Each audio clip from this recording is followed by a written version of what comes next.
Welcome back to One Life Radio. This is Bernadette with Alan North, Danny Miles, Nathaniel Smith, and our special guest today, Meryl Comer. She is the president and CEO of the Jeffrey Bean Foundation Alzheimer's Initiative. Meryl is an Emmy Award-winning reporter, veteran TV producer, and business talk show host. She is president and CEO of the Jeffrey Bean Foundation Alzheimer's Initiative, which promotes early diagnosis, innovation challenges, and national public service campaigns like Jeffrey Bean's Rock Stars of Science. And welcome to the show, Meryl. Welcome back, I should say. Hi, Meryl. Thank you, Bernadette. Hi, Al. How you doing? Happy holidays. Happy holidays to you too. So, I know that I have friends that are dealing with this, and it's so difficult. What can you tell our listeners with the holidays? Is there any special tips that you can give them? Well, let's be generous and let's broaden the conversation to include everyone who has a loved one with a memory issue, whether it is post-traumatic stress, whether it is chemo brain, whether it is Alzheimer's. Alzheimer's is just the most popular form of dementia. Yeah. The key at the holidays is to keep things normal. And that's the last thing that happens. So you really have to work hard at that. And, if you have a loved one who has the disease, you have a routine established that gives them comfort. My suggestion is you adjust your schedule around their schedule. Okay. So the goal is to keep things not different. And also, lots of family piles in at the same time. Lots of family can be very confusing. I was going to say that would be very overwhelming, especially if you don't know, if you can't remember who everybody is. That's right. And so you stagger the visits. I mean, you try to make this as joyous as possible.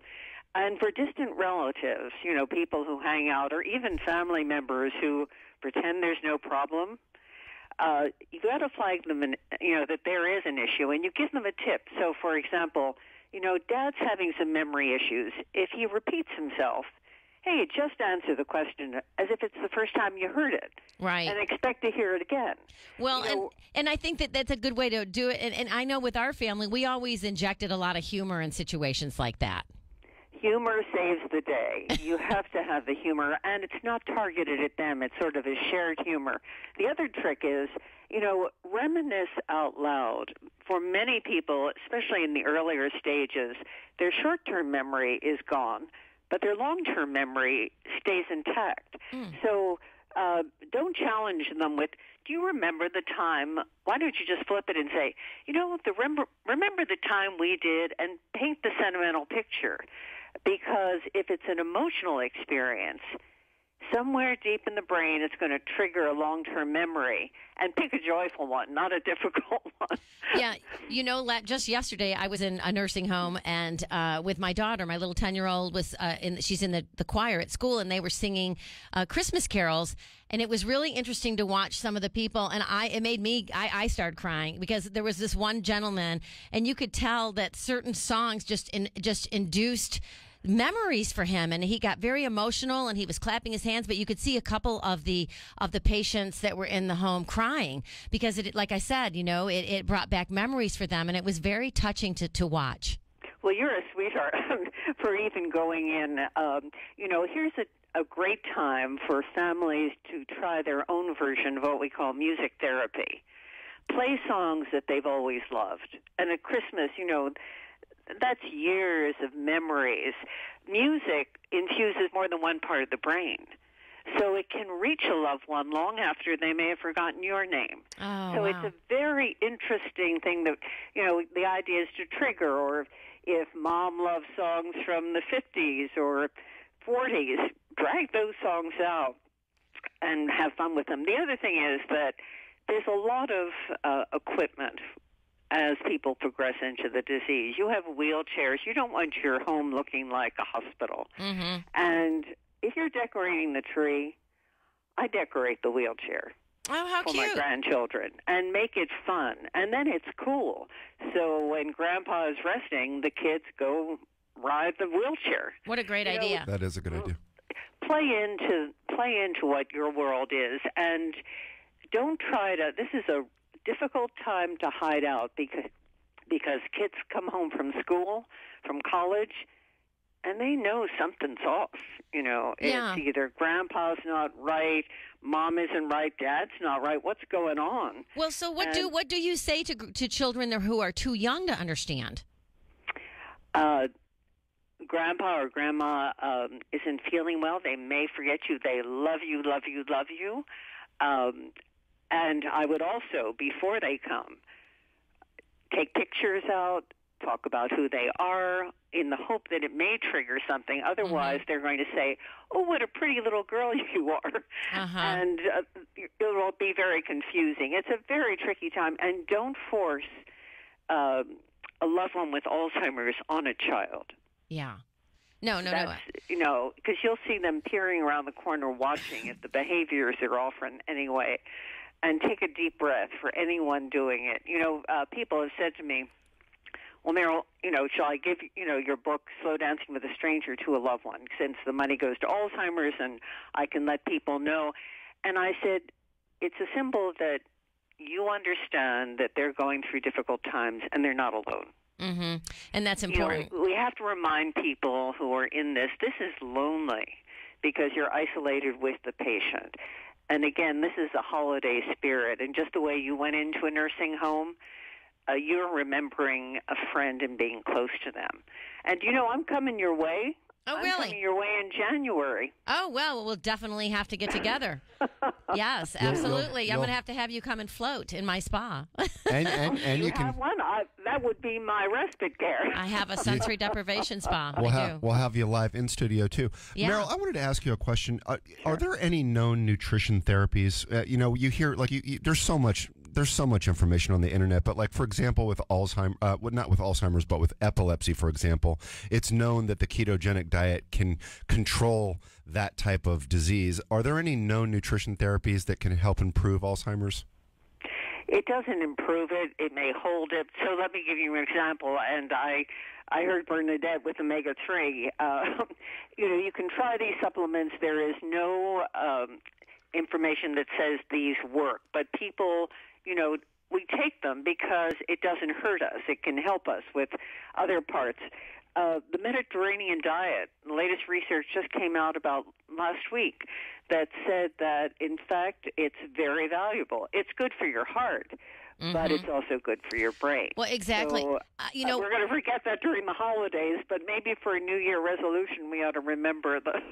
Well, for all of us, I just happened to have this on my desk in front of me, and because I was going to use it at the beginning of the show, but I had this that I read last night, and it was it's from the Paleo magazine, and it's about stress management, and it's about omega-3 fatty acids. It says with at least 60% of the brain composed of fat, primarily omega-3s, these fatty acids are absolutely vital for cognitive function, mood, and managing inflammation and stress. And it says with declining consumption of these fatty acids in the past century, typically in the form of fish, we've seen a drastic increase in depression, anxiety, and other mood disorders. Considering these fats are the most important anti-inflammatories for the brain, this correction makes a lot of sense. Omega-3 fatty acids are found in seafood such as salmon, herring, sardines, mackerel, as well as flaxseed. That's your Mediterranean diet. Exactly. Well, that's what I was. Yes. So I think we're trying to protect ourselves in every way that we can. We have a healthy brain study going right now for caregivers because we want to look at the impact on caregivers.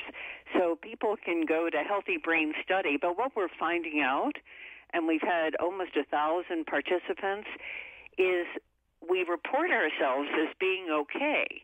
But when we take these brain tests, we're operating at less than 50% cognitive efficiency. So what does that mean? It means the stress. So bring it on the holidays. This is well, yeah, this is crunch time. And if your parent or grandparent is in a nursing home, I can tell you, I've been in many.